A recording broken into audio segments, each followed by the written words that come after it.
BJP ಸಂಸದ ಹಾಗೆ ಮಾಜಿ ಕೇಂದ್ರ ಸಚಿವ ಜೊತೆಗೆ ಮಾಜಿ ಮುಖ್ಯಮಂತ್ರಿಗಳು ಕೂಡ ಡಿ.ವಿ. ಸದಾನಂದ ಗೌಡರು ಕೆಲ ತಿಂಗಳುಗಳ ಹಿಂದೆ ಸ್ವಪಕ್ಷದ ವಿರುದ್ಧನೇ ಬಹಳ ಅಸಮಾಧಾನಗೊಂಡಿದ್ರು.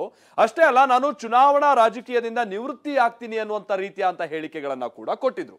ಆದ್ರೆ ಈಗ ಅಗೈನ್ ಸೀನ್ ತುಂಬಾ ಚೇಂಜ್ ಆಗ್ತಾ ಇದೆ. ಬಿಜೆಪಿಯ ನಾಯಕರುಗಳ ಒಂದು ಬಣ ಮೇಲಿನ ಮೇಲೆ ಡಿ.ವಿ. ಸದಾನಂದ ಗೌಡರನ್ನ ಭೇಟಿ ಆಗ್ತಾ ಇದೆ. ಅಷ್ಟೇ ಅಲ್ಲ, ಪಕ್ಷದ ಪ್ರಮುಖರ ಸಭೆಯಲ್ಲಿ ಡಿ.ವಿ. ಸದಾನಂದ ಗೌಡರು ಕೂಡ ಬಹಳ ಮುಂಚೂಣಿಯಲ್ಲಿ ಕಾಣಿಸ್ಕೊಳ್ತಾ ಇದ್ದಾರೆ. ಇನ್ನೂ ಒಂದು ಹೆಜ್ಜೆ ಮುಂದೆ ಹೋಗಿ ನೀವು ಮತ್ತೆ ಚುನಾವಣೆಗೆ ಕಂಟೆಸ್ಟ್ ಮಾಡಬೇಕು ಅನ್ನುವಂತ ನಿಟ್ಟಿನ ಒತ್ತಾಯ ಕೂಡ ಬಿಜೆಪಿಯ ಹಿರಿಯ ನಾಯಕರ ಒಂದು ಬಣ ಈಗ ಡಿ.ವಿ. ಸದಾನಂದ ಗೌಡರನ್ನ ಮೇಲಿಂದ ಒತ್ತಾಯ ಮಾಡೋಕೆ ಶುರು ಮಾಡಿದೆ.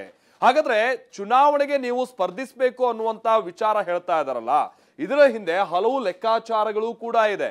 ಬಿಜೆಪಿಯ ಒಂದು ಬಣದ ಮುಂದೆ ಅಥವಾ ಅದರ ವಿರುದ್ಧವಾಗಿ ಮತ್ತಷ್ಟು ಪ್ರಭುತ್ವ ಸಾಧಿಸುವಂತ ನಿಟ್ಟಿನಲ್ಲಿ ಮತ್ತೊಂದು ಬಣ ಡಿ.ವಿ. ಸದಾನಂದ ಗೌಡರನ್ನ ಮುಂದ್ಬಿಡ್ತಾ ಇದ್ದಾರೆ, ಹಲವು ಲೆಕ್ಕಾಚಾರ ಹಾಕ್ತಾ ಇದ್ದಾರೆ ಅನ್ನುವಂಥ ಸಂಗತಿಗಳು ಕೂಡ ಈಗ ಇನ್ಸೈಡ್ ಸುದ್ದಿ ನಮಗೆ ಗೊತ್ತಾಗ್ತಾ ಇರುವಂತದ್ದು.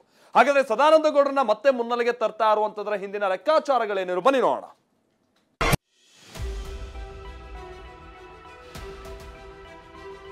ನಮ್ಮ ಹಿರಿಯ ನಾಯಕರುಗಳು ನನ್ನ ಮನೆ ಬಳಿ ಬಂದಿರುವಂತದ್ದು ಮತ್ತು ಉತ್ತರದಿಂದ ನೀವು ಸ್ಪರ್ಧೆ ಮಾಡಬೇಕು, ಅವರ ಹತ್ರ ಮಾಹಿತಿ ಇರುತ್ತೆ, ಸಾಕ್ಷಿ ಇರುತ್ತೆ, ಅದಕ್ಕೆ ಉಲ್ಲೇಖ ಮಾಡಿರ್ತಾರೆ.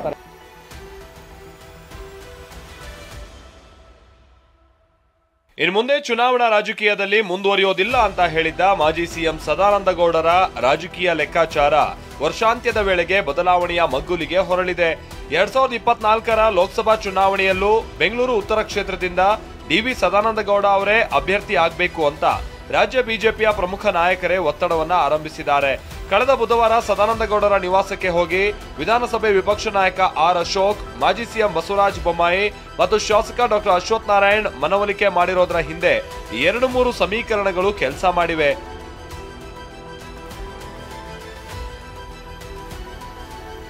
ರಾಜ್ಯಾಧ್ಯಕ್ಷ ವಿಜಯೇಂದ್ರ ತೀರ್ಮಾನಗಳೆಲ್ಲವನ್ನೂ ಬಿಜೆಪಿಯ ಕೆಲ ಹಿರಿಯ ನಾಯಕರು ಒಪ್ಕೊಳ್ಳೋದಕ್ಕೆ ರೆಡಿ ಇಲ್ಲ.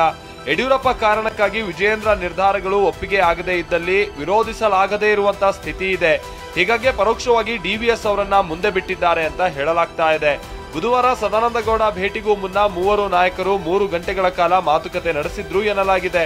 ಬೆಂಗಳೂರಿನ ರೇಸ್ಕೋರ್ಸ್ ರಸ್ತೆಯಲ್ಲಿರುವಂತಹ ಖಾಸಗಿ ಫ್ಲಾಟ್ನಲ್ಲಿ ವಿಪಕ್ಷ ನಾಯಕ ಅಶೋಕ್, ಮಾಜಿ ಸಿಎಂ ಬೊಮ್ಮಾಯಿ ಮತ್ತು ಶಾಸಕ ಅಶ್ವಥ್ ನಾರಾಯಣ್ ಚರ್ಚೆ ನಡೆಸಿದ್ರು.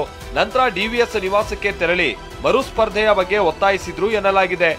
ಇದು ಒಂದು ಲೆಕ್ಕಾಚಾರವಾಗಿದ್ದರೆ, ಬೆಂಗಳೂರು ಬಿಜೆಪಿಲಿನ ಒಕ್ಕಲಿಗ ರಾಜಕಾರಣ ಡಿ.ವಿ. ಸದಾನಂದ ಗೌಡರ ಮರುಸ್ಪರ್ಧೆಯ ಒತ್ತಾಯದ ಹಿಂದಿರುವಂತಹ ಮತ್ತೊಂದು ಸಮೀಕರಣ. ಇನ್ನು ವಿಧಾನಸಭಾ ಚುನಾವಣೆಯಲ್ಲಿ ಸೋತಿರುವ ಪಕ್ಷದ ಮಾಜಿ ರಾಷ್ಟ್ರೀಯ ಪ್ರಧಾನ ಕಾರ್ಯದರ್ಶಿ ಸಿ.ಟಿ. ರವಿ ತಮ್ಮ ಶೀಘ್ರ ರಾಜಕೀಯ ಪುನರ್ಜನ್ಮಕ್ಕಾಗಿ ಲೋಕಸಭಾ ಚುನಾವಣೆಯತ್ತ ದೃಷ್ಟಿ ಇಟ್ಟಿದ್ರು. ಯಾವಾಗ ಸದಾನಂದ ಗೌಡರು ನಿವೃತ್ತಿ ಘೋಷಿಸಿದ್ರೋ ಒಕ್ಕಲಿಗ ಪ್ರಾಬಲ್ಯದ ಬೆಂಗಳೂರು ಉತ್ತರ ಲೋಕಸಭಾ ಕ್ಷೇತ್ರಕ್ಕೆ ಸಿ.ಟಿ. ರವಿ ಹೆಸರು ಗಟ್ಟಿಯಾಗಲಾರಂಭಿಸಿತು. ಹೀಗಾಗಿ ಬೆಂಗಳೂರು ಬಿಜೆಪಿಯ ಒಕ್ಕಲಿಗ ನಾಯಕರಾದ ವಿಪಕ್ಷ ನಾಯಕ ಆರ್ ಅಶೋಕ್, ಶಾಸಕ ಡಾಕ್ಟರ್ ಅಶ್ವಥ್ ನಾರಾಯಣ್ ಬೆಂಗಳೂರು ರಾಜಕಾರಣಕ್ಕೆ ಮತ್ತೋರ್ವ ಒಕ್ಕಲಿಗ ನಾಯಕನ ಎಂಟ್ರಿಗೆ ಅವಕಾಶ ಕೊಡೋದಕ್ಕೆ ಹಿಂದೇಟ್ ಹಾಕ್ತಿದ್ದಾರೆ. ಹೀಗಾಗಿ ಮಾಜಿ ಸಿಎಂ ಬಸವರಾಜ ಬೊಮ್ಮಾಯಿ ಅವರನ್ನ ಜೊತೆಯಲ್ಲಿಟ್ಕೊಂಡು ಸದಾನಂದ ಗೌಡರನ್ನ ಭೇಟಿ ಮಾಡಿದ್ದಾರೆ. ನೀವೇ ಸ್ಪರ್ಧೆ ಮಾಡಿ, ಇಲ್ಲವೇ ಯಾರು ಸ್ಪರ್ಧಿಸಬೇಕು ಅಂತ ಹೇಳಿ ಅಂತ ಒತ್ತಾಯ ಮಾಡಿದ್ದಾರೆ.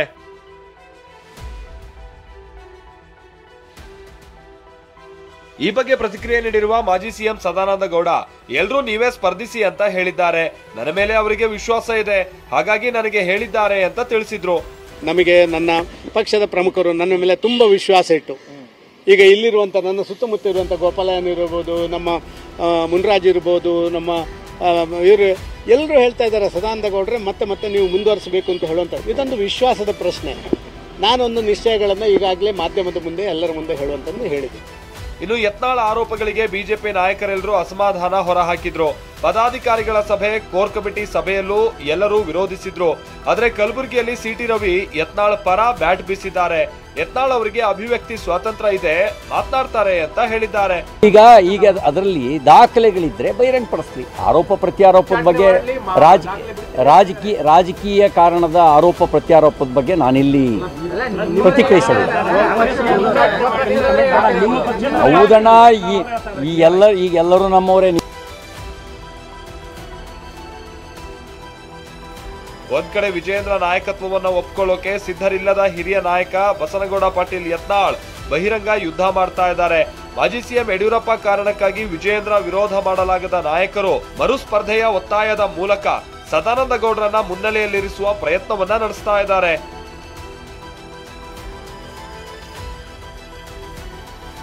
ಇತ್ತ ಸದಾನಂದ ಗೌಡರು ಬೆಂಗಳೂರು ರಾಜಕಾರಣಕ್ಕೆ ಬಂದಾಗಿನಿಂದಲೂ ಕೂಡ ಅವರನ್ನ ಒಪ್ಪಿಕೊಳ್ಳದೇ ಇದ್ದಂತಹ ಆರ್ ಅಶೋಕ್ ಈಗ ಬದಲಾದಂಥ ಸನ್ನಿವೇಶದಲ್ಲಿ ತಾವೇ ಮುತುವರ್ಜಿ ವಹಿಸಿ ಸ್ಪರ್ಧಾಕಣದಿಂದಲೇ ದೂರ ಉಳಿದಿದ್ದವರನ್ನ ಮತ್ತೆ ಕರೆತರಲು ಹೊರಟಿದ್ದಾರೆ. ಅತ್ತ ರಾಜ್ಯಾಧ್ಯಕ್ಷ ವಿಜಯೇಂದ್ರ ಯತ್ನಾಳ್ರಂತಹ ಬಹಿರಂಗ ವಿರೋಧಿಗಳ ನಡುವೆಯೇ ಪಕ್ಷದೊಳಗಿನ ಇಂತಹ ಬೆಳವಣಿಗೆಗಳನ್ನು ಕೂಡ ನಿಭಾಯಿಸಬೇಕಾಗಿದೆ. ಮಂಜುನಾಥ್ ಜೊತೆ ಕಿರಣ್ ಹನೇಡ್ಕ, TV9 ಬೆಂಗಳೂರು.